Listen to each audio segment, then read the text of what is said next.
شکر ہے آپ کو فون کرنے کا خیال تو آیا، سلانیہ نے بڑے لاڈ بھرے لیکن روٹھے ہوئے انداز میں کہا۔ ارے ناراض ہونے کی ضرورت نہیں ہے مس سلانیہ، 2 روز تک میرا ایک لمحہ تمہارے تصور میں ہی گزرا ہے، لیکن انتہائی ضروری کام کی وجہ سے میں تمہیں فون نہ کر سکتا تھا۔ اب وہ کام نمٹ گیا ہے تو میں نے پہلی فرصت میں تمہیں فون کیا ہے، دوسری طرف سے معذرت والے لہجے میں کہا گیا۔ آپ کے بغیر میرا کیا حال ہوا ہے یہ تو آپ نے پوچھا ہی نہیں، نہ جانے آپ میں کیا کشش ہے کہ یوں لگتا ہے جیسے میرا آئیڈیل کہیں گم ہو گیا ہے، سلانیہ نے مخصوص لاڈ والے لہجے میں کہا۔ یہی حال میرا ہے مس سلانیہ، مجھے یہ تسلیم کرنے میں کوئی آڑ نہیں ہے کہ میری زندگی میں ہزاروں نہیں تو سینکڑوں لڑکیاں آئی ہیں، لیکن آپ جیسی آئیڈیل فگر کی مالک کوئی عورت پہلے مجھے دکھائی ہی نہیں دی۔ آپ کی بھرپور فگر نے مجھے واقعی آپ کا دیوانہ کر دیا ہے، اور پھر آپ نے میرے جذبات کی جس طرح قدر کی ہے اس نے بھی مجھے بے حد خوشی بخشی ہے۔ میں آپ کو لینے کے لیے ڈرائیور بھیج رہا ہوں، ڈرائیور کا نام ساجد ہے، آپ اس کے ساتھ آ جائیں اور سنڈے تک میرے پاس رہیں، پھر سنڈے کو اکٹھے باہر جا کر پورا دن گزاریں گے۔ یقین کریں آپ کو میرے پاس رہ کر جو خوشی حاصل ہوگی وہ ناقابل بیان ہے،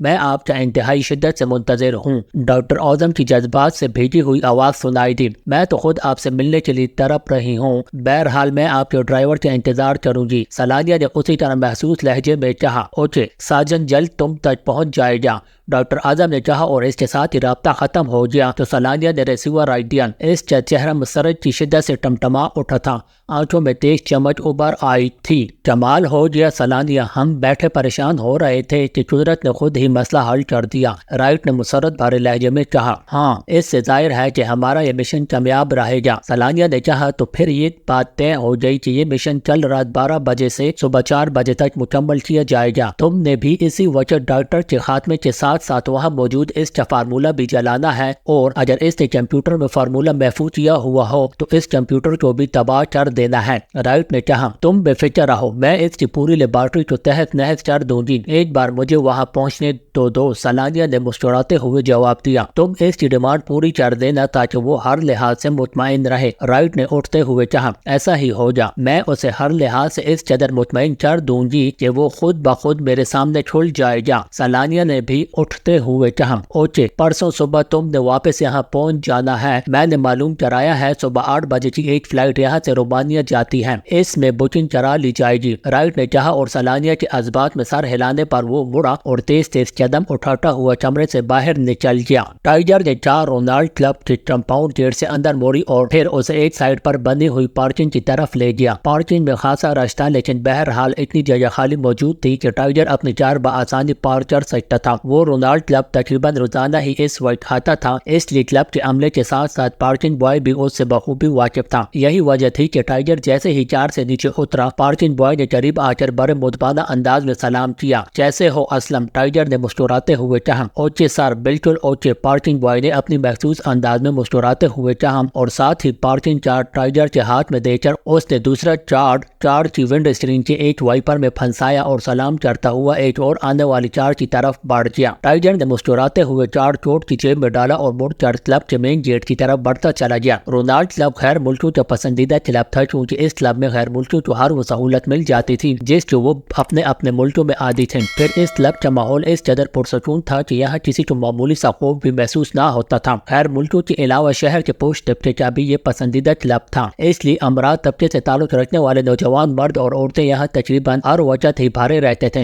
رونالڈ کلب کا اسسٹنٹ مینیجر روبرٹ اطالوی تھا، لیکن اسے پاکیزہ آئے ہوئے اتنا طویل عرصہ گزر گیا تھا کہ اب روبرٹ صرف اپنے رنگ و روپ سے ہی اطالوی لگتا تھا، ورنہ وہ بڑی روانی سے اور ایسے اچھے لہجے میں مقامی زبانیں بول اور سمجھ لیتا تھا کہ کسی طرح بھی شک نہ ہو سکتا تھا کہ یہ شخص مقامی نہیں ہے بلکہ اطالوی ہے۔ روبرٹ نے کلب میں فرائض ادا کرنے کے ساتھ ساتھ اپنے طور پر انڈر ورلڈ کی خبریں حاصل کرنے کے لیے ایک منظم تنظیم بھی بنا رکھی تھی جس کا نام اس نے برڈز رکھا ہوا تھا۔ ٹائیگر سے اس کی خاصی گہری دوستی تھی اور ٹائیگر کو بھی اکثر اس سے اپنے مطلب کی قیمتی معلومات مل جاتی تھی، اس لیے ٹائیگر تقریباً روزانہ وقت نکال کر یہاں آتا اور روبرٹ سے مل کر واپس جایا کرتا تھا۔ البتہ آج ٹائیگر روبرٹ سے خصوصی طور پر ملنے آیا تھا، کیونکہ عمران نے اس کے ذمہ کام لگایا تھا کہ چاراچاس کلب میں کسی وکٹر نام کے آدمی کو تلاش کیا جائے، یا ایسا آدمی جس کا کوڈ نام وکٹر ہو، لیکن ٹائیگر کو ناکامی ہوئی تھی اور اس نے عمران کو ناکامی کی رپورٹ بھی دے دی تھی، لیکن اپنے طور پر وہ ابھی تک اس وکٹر کی کھوج میں لگا ہوا تھا۔ اس سلسلے میں اس نے خاصی بھاگ دوڑ بھی بھی کی تھی لیکن کوئی ٹھوس بات معلوم نہ ہو سکی تھی۔ مین گیٹ سے ہال میں داخل ہو کر وہ تیزی سے سائیڈ گیلری کی طرف بڑھ گیا جہاں روبرٹ کا آفس تھا۔ روبرٹ کے آفس کے باہر موجود دربان نے اسے سلام کیا اور آگے بڑھ کر دروازہ کھول دیا اور ٹائیگر آفس میں داخل ہوا۔ روبرٹ فون پر کسی سے بات کر رہا تھا، اس لیے اس نے ٹائیگر کی آمد پر صرف اسبات میں سر ہلایا اور ٹائیگر میز کی دوسری طرف موجود کرسیوں میں سے ایک کرسی پر بیٹھ گیا۔ خوش آمدید ٹائیگر، تم جب بھی آتے ہو مجھے بے حد مسرت ہوتی ہے، روبرٹ نے فون کا ریسیور رکھ کر مسکراتے ہوئے کہا۔ اور جب جاتا ہوں پھر کیا ہوتا ہے؟ ٹائیگر نے مسکراتے ہوئے کہا تو روبرٹ پہ اختیار چہچہ مار کر ہنس پڑا۔ پھر دوبارہ ملنے کی خواہش پیدا ہو جاتی ہے، روبرٹ نے خوبصورت جواب دیتے ہوئے کہا اور اس کے ایک جواب پر ٹائیگر بھی بے اختیار ہنس پڑا۔ روبرٹ نے انتظام پر ٹائیگر کے لیے ایپل جوس کا آرڈر دے دیا کیونکہ اسے معلوم تھا کہ ٹائیگر کا پسندیدہ ڈرنک یہی ہے۔ آج مجھے لگ رہا ہے کہ تم ذہنی طور پر الجھے ہوئے ہو، کوئی خاص بات؟ روبرٹ نے کہا تو ٹائیگر ایک بار پھر ہنس پڑا۔ اب تو تم قیافہ شناس بنتے جا رہے ہو، ٹائیگر نے ہنستے ہوئے کہا۔ کیا میرا اندازہ غلط ہے؟ روبرٹ نے کہا۔ نہیں، درست ہے، ٹائیگر نے مسکراتے ہوئے جواب دیا۔ اسی لمحے دروازہ کھلا اور ایک نوجوان ٹرے میں ایپل جوس کا بڑا گلاس رکھ کے اندر داخل ہوا۔ اس نے سلام کیا اور پھر وہ گلاس ٹائیگر کے سامنے رکھ کر وہ مڑا اور کمرے سے باہر چلا گیا۔ ہاں اب بتاؤ کیا الجھن ہے؟ روبرٹ نے کہا۔ کاراچاس کلب میں کسی ویٹر کی تلاش ہے لیکن وہاں دور دور تک کسی ویٹر کا نشان تک نہیں ہے، ٹائیگر نے جوس کا گھونٹ لیتے ہوئے کہا۔ ویٹر کی تلاش؟ کیا مطلب؟ یہ تو عام سا نام ہے اور انڈر ورلڈ میں ہزاروں نہیں تو سینکڑوں ضرور ویٹر نام کے افراد ہوں گے، روبرٹ نے الجھے ہوئے لہجے میں کہا۔ رومانیہ سے ایک آدمی نے پاکیشیا پہنچ کر کاراچاس کلب میں پہنچنا تھا اور کاؤنٹر پر ویٹر کا نام لینا تھا اور پھر اس کے مطلوبہ آدمی تک اسے پہنچایا جاتا، لیکن وہ آدمی یہاں پہنچنے سے پہلے ہی ہلاک کر دیا گیا، ٹائیگر نے بتایا اور پھر اسے مزید تفصیل بھی بتا دی۔ اس آدمی نے کس وقت کاراچاس کلب پہنچنا تھا؟ کچھ دیر خاموش رہنے کے بعد روبرٹ نے کہا۔ یہ تو معلوم نہیں ہو سکتا، ٹائیگر نے جواب دیا۔ ظاہر ہے اسے کوئی محسوس وقت ہی دیا گیا ہوگا کیونکہ کلب کی استقبالیہ میں 3 شفٹوں میں کام ہوتا ہے، ہر شفٹ میں پہلے سے مختلف آدمی موجود ہوتے ہیں۔ اب ایسا تینوں کو تو نہیں بتایا جا سکتا، روبرٹ نے کہا۔ تمہاری بات درست ہے لیکن اب کیا کیا جائے؟ ٹائیگر نے کندھے اچھالتے ہوئے کہا۔ تم نے رومانیہ کا نام لیا ہے، تمہارے اس کام میں کوئی رومانیہ کی لڑکی تو ملوث نہیں ہے؟ روبرٹ نے چند لمحے خاموش رہنے کے بعد کہا۔ رومانیہ کی لڑکی کہاں سے اس معاملے میں داخل ہو گئی؟ میں نے تو صرف یہ کہا ہے کہ رومانیہ سے ایک آدمی نے کاراچاس کلب کے کاؤنٹر پر پہنچ کر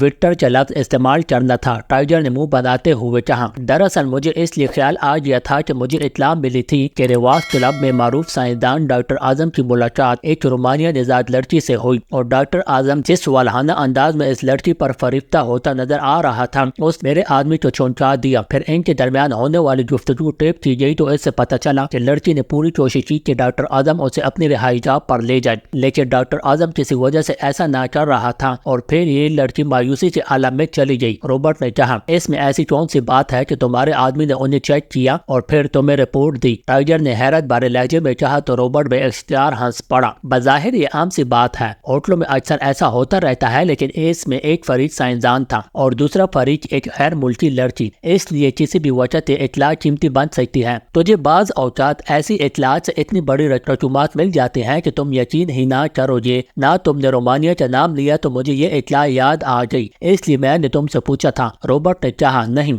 ہمارا کوئی تعلق اس سائنسدان سے ہے اور نہ اس لڑکی سے، ہمیں تو ویٹر کا معاملہ حل کرنا ہے، ٹائیگر نے کہا۔ اوکے، میں معلوم کرتا ہوں، روبرٹ نے کہا اور اس نے ریسیور اٹھانے کے لیے ہاتھ بڑھایا ہی تھا کہ فون کی گھنٹی بج اٹھی تو روبرٹ نے ریسیور اٹھا لیا۔ یس، روبرٹ بول رہا ہوں، روبرٹ نے کہا اور پھر دوسری طرف سے کی جانے والی بات سنتا رہا۔ اس کے چہرے کے رنگ ساتھ ساتھ بدل رہے تھے۔ معلوم کرو کہ کہیں وہ رومانیہ نژاد لڑکی تو اس ہلاکت میں ملوث نہیں ہے اور پھر مجھے رپورٹ دو، روبرٹ نے کہا اور اس کے ساتھ ہی اس نے ریڈل دبا کر ہاتھ اٹھایا اور تیزی سے نمبر پریس کرنے شروع کر دیے، لیکن ٹائیگر اس کے منہ سے رومانیہ نژاد لڑکی اور ہلاکت کے الفاظ سن کر چونک پڑا تھا۔ گرونو سے بات کراؤ، میں روبرٹ بول رہا ہوں۔ چند لمحے خاموش رہنے کے بعد روبرٹ نے کہا۔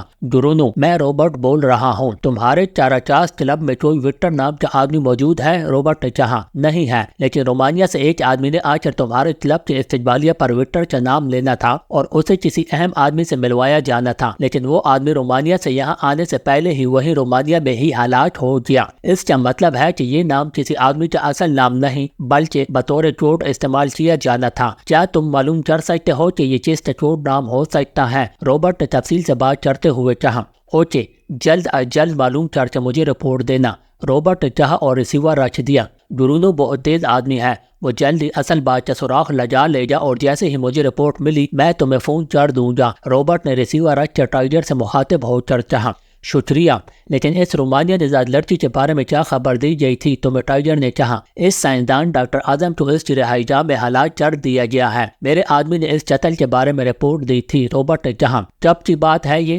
کہاں رہتا تھا یہ سائنسدان؟ ٹائیگر نے چونک کر پوچھا۔ جب تمہارا اس سے تعلق ہی نہیں ہے تو چھوڑو اس چکر کو۔ دارالحکومت میں روزانہ درجنوں افراد ہلاک ہوتے رہتے ہیں۔ رابرٹ نے منہ بناتے ہوئے کہا۔ نہیں، یہ عام آدمی نہیں ہے، سائنسدان ہے، اور بہرحال اس کا غیر ملکی لڑکی سے رابطہ رہا ہے۔ میری چھٹی حص کہہ رہی ہے کہ کوئی بڑا معاملہ ہے۔ ٹائیگر نے کہا تو رابرٹ بے اختیار ہنس پڑا۔ پہلے تو تم اس اطلاع پر حیرت کا اظہار کر رہے تھے، اب خود ہی اس کو اہم قرار دے رہے ہو۔ رابرٹ نے ہنستے ہوئے کہا۔ اس وقت صرف ملاقات کی بات تھی، علاقے کی بات سامنے نہ آئی تھی، ٹائیگر نے کہا۔ تو یہ تھی ہماری آج کی ایپیسوڈ۔ ہماری آج کی ایپیسوڈ آپ کو کیسی لگی ہے ہمیں کمنٹ کر کے ضرور بتائیں۔ اگر ہماری آج کی ایپیسوڈ آپ کو پسند آئی ہے تو ہماری اس ویڈیو کو لائک کریں اور زیادہ سے زیادہ شیئر کریں تاکہ ہم ایسی مزید ویڈیوز جلد سے جلد آپ لوگوں کے لیے لے کر حاضر ہوں۔